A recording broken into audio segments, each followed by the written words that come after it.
Hello everyone, welcome to the Bharati's official channel. ఈ వీడియోలో ఉండవల్లి కేవ్స్ని చూసేద్దాం. ఇక్కడ పార్కింగ్ ఏం ప్లేస్ లేదు, జస్ట్ రోడ్ పైన సైడ్కి ఆపుకోవాలి.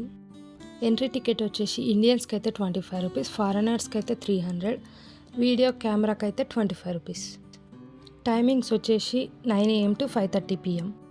ఈ గుహలు 4 నుండి 5వ శతాబ్దం మధ్యలో కొండపైన చెక్కబడ్డాయి.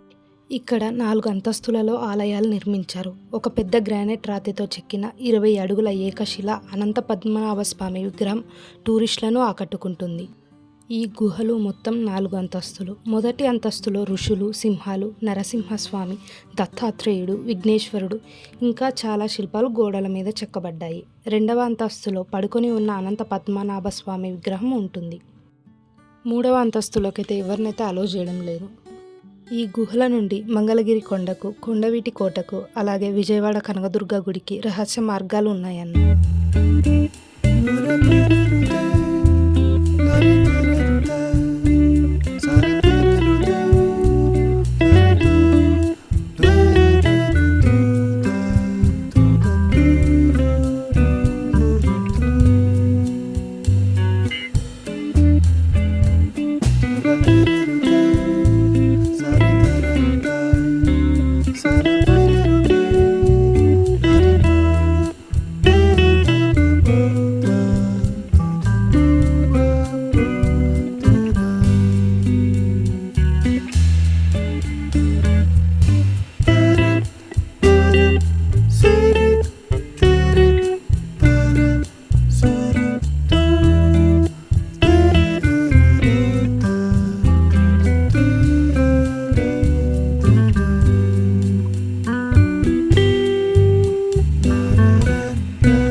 చాలామంది ఫారెనర్స్ వచ్చారు. చాలామంది అయితే ఫొటోస్ కూడా దిగుతున్నారు వాళ్ళతో.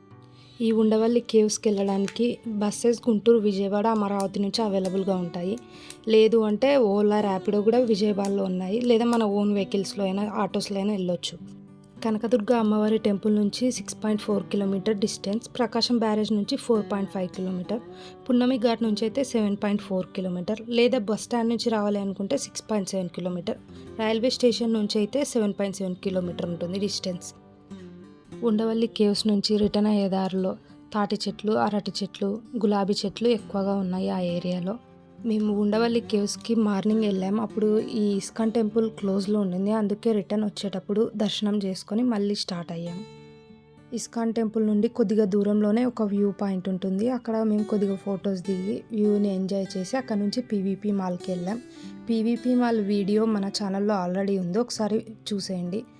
ఇలాంటి మరెన్నో వీడియోస్ కోసం మన ఛానల్ని ఇప్పుడే సబ్స్క్రైబ్ చేయండి. అలాగే లైక్, షేర్ చేయండి. Thanks for watching.